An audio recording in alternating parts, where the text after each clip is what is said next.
6. dubna 1941. Zatímco stovky stíhaček Luftwaffe schazují bomby na Bělehrad, aby dobyli Jugoslávii, nacistické Německo pod krycím názvem Operace Marita zahajuje souběžnou invazi do Řecka. Hitler vidí v Řecku potenciální hrozbu pro jižní křídlo svého plánovaného útoku na Sovětský svaz a chce zajistit klíčové zásobovací trasy pro německé síly na Balkáně a v jihovýchodní Evropě. Německá 12. armáda, které velí polní maršál Wilhelm List a kterou podporují další italské a bulharské jednotky, dobude Řecko během několika týdnů. Po kapitulaci pokračují místní partizáni v boji proti Němcům a jejich spojencům, kteří terorizují místní civilní obyvatelstvo a páchají na něm neslýchané zločiny. Po okupaci zahajují německé jednotky v reakci na rostoucí partizánský odpor brutální represe proti civilnímu obyvatelstvu. 10.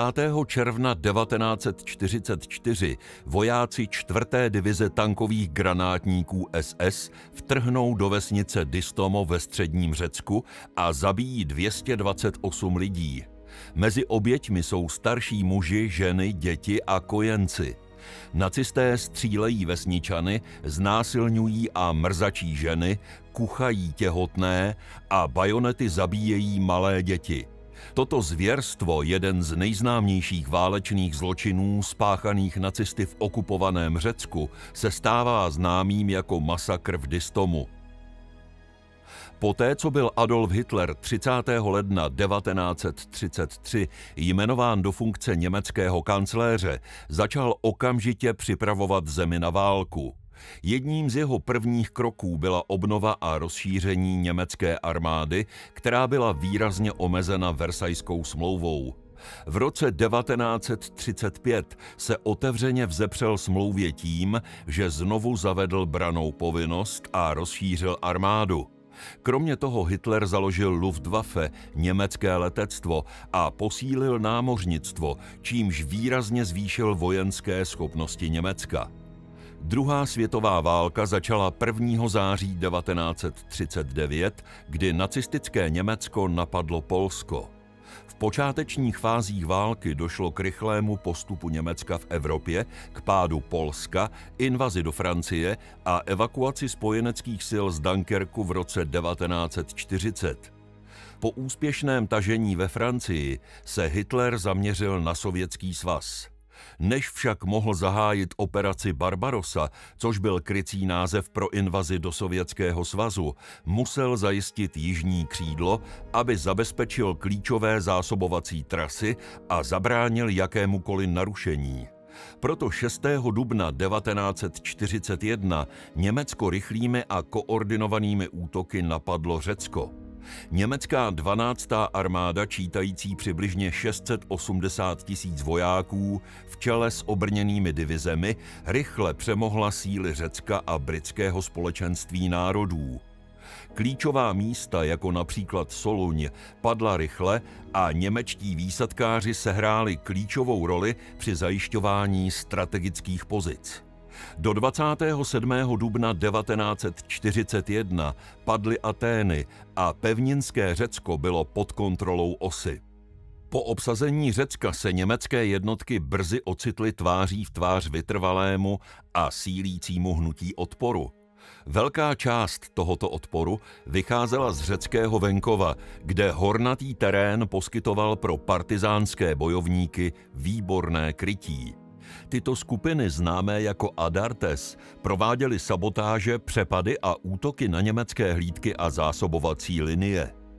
Nejvýznamnější z nich byla Elas, vojenská odnož fronty národního osvobození, kterou politicky ovládala komunistická strana Řecka. Pro nacisty toto spojení s komunismem činilo z Adartes více než jen místní povstalce. Ve Wehrmachtu, německých ozbrojených silách, i v SS byli vykreslováni jako divoši a zločinci, kteří páchají nejrůznější zločiny a které je třeba bez milosti pronásledovat. V reakci na to Němci používali stále brutálnější metody k potlačení odporu. Skupina armád E, která byla pověřena operacemi na Balkáně, čelila v Řecku obrovským logistickým potížím. Hornatý terén omezoval pohyb a existovalo jen několik průjezdných silnic a železničních tratí spojujících severní Řecko s Aténami a jižním Peloponésem. Tyto problémy Adartes ještě zhoršovaly ničením klíčové infrastruktury, jako byla například známá sabotáž viaduktu Gorgopotamos v listopadu 1942, protože i ztráta jediného mostu mohla vážně narušit německé zásobovací operace. Tváří v tvář těmto výzvám dospělo německé vrchní velení k závěru, že konvenční protipovstalecké operace jsou nedostatečné. Generál Alexander Löhr, velitel skupiny armád E, začal na přelomu let 1943 a 1944 realizovat novou strategii. Její součástí byly rozsáhlé odvetné operace proti civilnímu obyvatelstvu. Celé vesnice byly označeny za partyzánské bašty nebo byly nařčeny z kolaborace a obyvatelé byli kolektivně trestáni. Smyslem bylo odradit místní obyvatelstvo od pomoci Adartes tím, že cena za odpor bude neúnosně vysoká. Jednou z formací, které se těchto operací účastnily, byla 4. divize tankových granátníků SS, známá jako SS Polizei. V roce 1944 se tato divize přesunula do Řecka a přešla pod operační velení skupiny armád E. Byla považována za druhořadou jednotku Waffen-SS, vojenské složky SS. V této fázi války už zdaleka nebyla elitní, její řady byly totiž doplňovány náhradníky ze zemí mimo německou říši. Mnozí z těchto nováčků byli Volksdeutsche, etničtí Němci z Maďarska, Rumunska a dalších východoevropských zemí. Většinou se jednalo o mladistvé, špatně vycvičené nováčky, dychtivé dokázat svou loajalitu německé věci. Některým bylo pouze 14 let. Jejich nedostatečná vojenská disciplína spolu s radikální ideologií SS vytvářely nestabilní a nebezpečnou kombinaci. Druhá rota divize SS Polizei byla smrtící kombinací neskušených mladíků a fanatického vedení SS. Jednotka byla předurčena k excesům. Mnozí z mladistvých v rotě neměli doklady potřebné k prokázání svého čistě německého původu, což bylo v SS zdrojem neustálého podezření. V důsledku toho mnohdy využívali brutalitu jako způsob, jak prokázat své domnělé němectví. Tuto agresivitu podporovali a řídili jejich velitelé, jako například 26letý SS Hauptsturmführer Fritz Lautenbach.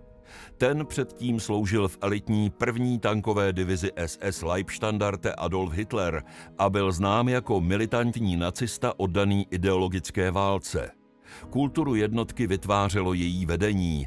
Na úrovni divize působil SS Brigadeführer Fritz Schmedes, který byl předtím ve Freikorpsu a bojoval v brutálních taženích po první světové válce.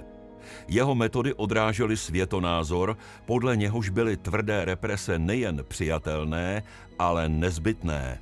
Velitel pluku SS Standartenführer Karl Schümmers byl považován za mimořádně agresivního člověka a i příznivý posudek SS zaznamenal jeho extrémně drakonické metody. V roce 1942 byl zraněn na východní frontě a v době, kdy jednotka operovala v Řecku, mu již zcela chyběla umírněnost. Tento řetězec velení fungoval na základě širších pokynů, které přicházely ze samotného Wehrmachtu. SS byla svým ideologickým zápalem známá a pravidelná německá armáda si v okupovaném Řecku osvojila taktiku teroru také. Stálé rozkazy povolovaly a dokonce podporovaly odvetné zabíjení civilistů v oblastech, kde docházelo k odbojové činnosti. Celá strategie skupiny armád E se opírala o strach. Pokud by se podařilo Řeky zastrašit a přimět je k poslušnosti, ztratil by odboj svou opěrnou základnu. Zároveň bylo německé velení pod tlakem klamavých snah britské rozvědky. Spojenečtí stratégové prováděli operace, jejichž cílem bylo přesvědčit Němce, že invaze do Řecka se blíží. V důsledku toho byly do regionu vyslány další síly, aby se připravili na případné vylodění. Tím se však pouze zvýšilo napětí na německých zásobovacích linkách a sabotáže odporu byly v očích okupantů ještě nebezpečnější. Každý útok Adartes měl nyní strategický dopad, protože mohl zdržet posily nebo narušit životně důležité dopravní trasy v době, kdy se Němci obávali útoku spojenců na Balkáně. V této atmosféře rostoucího tlaku, podezíravosti a ideologického extremismu považovaly německé síly odboj nejen za vojenskou, ale i za existenční hrozbu. Rozkazy byly stále tvrdší, represe rozsáhlejší a hranice mezi bojovníky a civilisty se stále více stíraly. S vedením sestaveným z nejradikálnějších složek SS a jednotkami složenými z nezletilých, špatně vycvičených Volksdeutsche, kteří se toužili osvědčit, vstoupila 2. rota divize SS Polizei v roce 1944 do středního Řecka s motivací i prostředky k páchání zvěrstev. To, co se stalo poté, se mělo stát jednou z nejtemnějších kapitol německé okupace Řecka. 10. června 1944 brzy odpoledne provedla 2. rota divize SS Polizei jednu z nejkrutějších represí nacistické okupace v Řecku. Podnětem k masakru bylo přepadení, k němuž došlo dříve toho dne u vesnice Steyry, kde řečtí partizáni napadli německý konvoj. Při útoku bylo zabito přibližně 40 německých vojáků, včetně několika příslušníků roty SS vedené Fritzem Lautenbachem. Rozzuřeni svými ztrátami a na základě trvajícího rozkazu bez zábran se pouštět do odvetných akcí se jednotka vydala směrem k nedaleké vesnici Distomo, vzdálené pouhých 5 kilometrů. V té době byl velitelem celé divize SS Polizei Herbert Ernst Wahl. Jednotky SS vstoupily do vesnice s jasným cílem pomstít se nikoliv však partizánům, ale civilnímu obyvatelstvu. To, co následovalo, nebyla vojenská operace, ale systematicky provedený brutální masakr. Více než 2 hodiny chodili vojáci SS dům od domu a zastřelili každého, na koho narazili.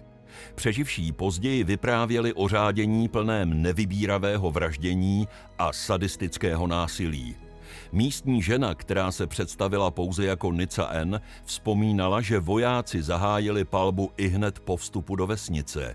Sledovala, jak jeden z nich vyrazil dveře jejího domu a v kuchyni zastřelil jejího manžela a děti. Venku na ulicích byli bez varování zastřeleni další lidé. Brutalita se ještě prohloubila, když SS začala rabovat domy, znásilňovat ženy a mrzačit těla.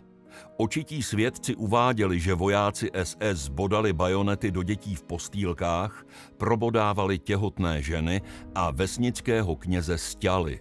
Děti byly zastřeleny z bezprostřední blízkosti a kojenci byli hrůzně rozčtvrceni.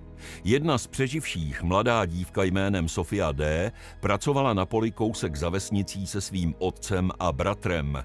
Když viděli, jak nad střechami stoupá kouř, řekl její otec dětem, aby zůstali na místě a běžel zkontrolovat její matku.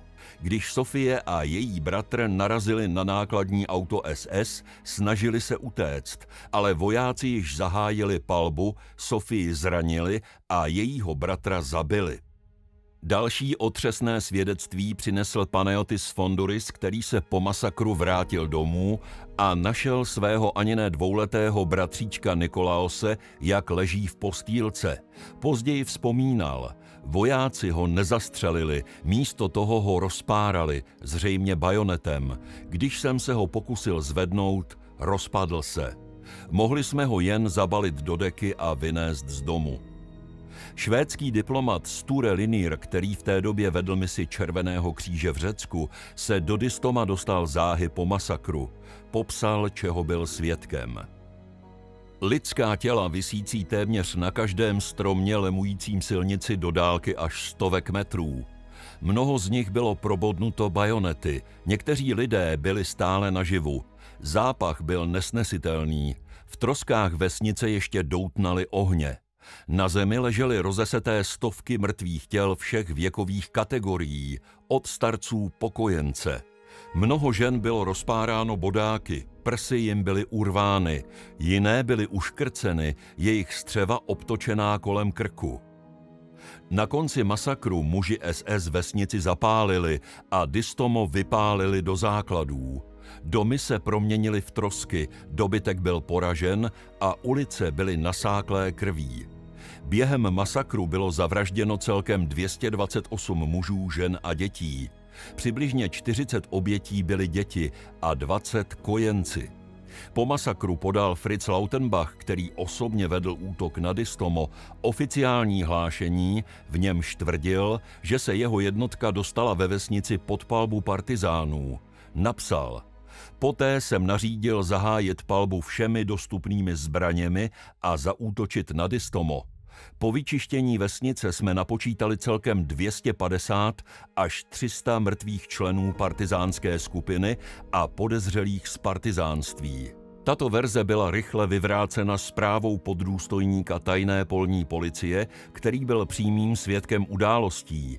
Jeho zpráva byla předána německému generálovi Helmutu Felmimu, který Lautenbachovo hlášení prohlásil za vědomě nepravdivé a nařídil vyšetřování.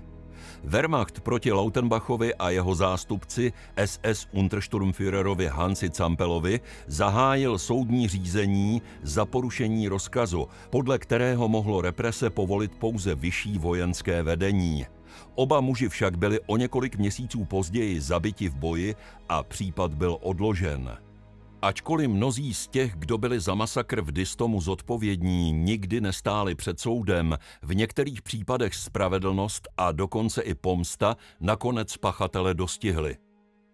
SS Standartenführer Karl Schümmers, jehož pluk masakr provedl, zemřel jen o několik týdnů později, 18. srpna 1944, když jeho vozidlo najelo na minu.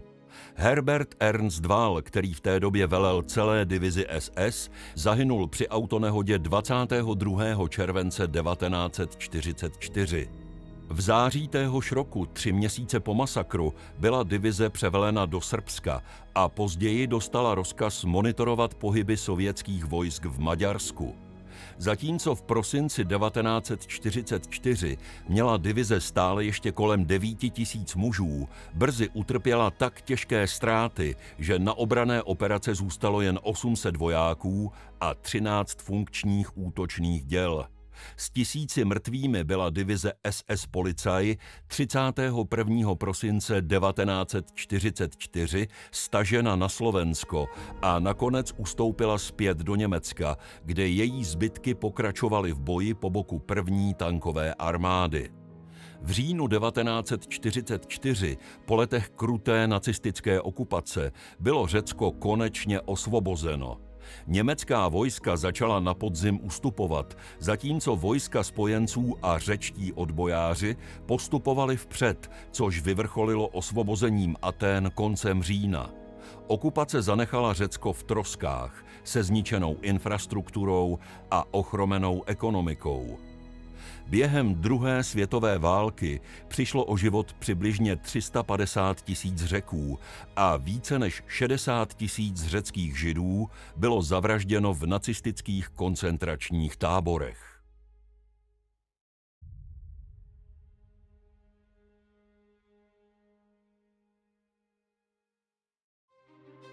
Děkujeme, že sledujete World History kanál.